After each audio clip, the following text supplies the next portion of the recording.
Et toi, t'as déjà reçu des remarques déplacées au boulot? Est-ce que tu savais qu'un Français sur 4 serait prêt à changer de coiffure pour des raisons professionnelles et que 1 sur 8 l'a déjà fait? Alors moi, personnellement, ça ne me surprend pas du tout, parce qu'en fait, quand t'as les cheveux crépus, bouclés, frisés, ondulés, au travail, on t'a forcément déjà fait une remarque non sollicitée ou un commentaire hyper déplacé sur tes cheveux. Et dans certains cas, ça peut même aller beaucoup plus loin. L'exemple le plus connu, c'est celui d'un steward d'Air France à qui on avait interdit de porter ses tresses pourtant attachées en chignon, alors que le personnel de bord féminin en avait le droit. Pour continuer à travailler, il a dû porter une perruque lisse pendant plusieurs années.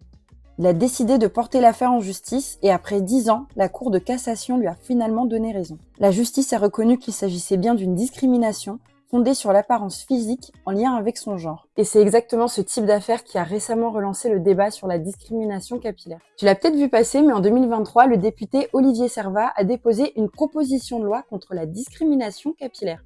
Le but, c'est de reconnaître que refuser un emploi, une promotion ou même faire pression sur quelqu'un à cause de la coupe, de la couleur, de la longueur ou alors de la texture de ses cheveux représente une sorte de discrimination. Le texte a déjà été adopté à l'Assemblée nationale, mais il doit encore passer devant le Sénat afin de devenir une loi officielle.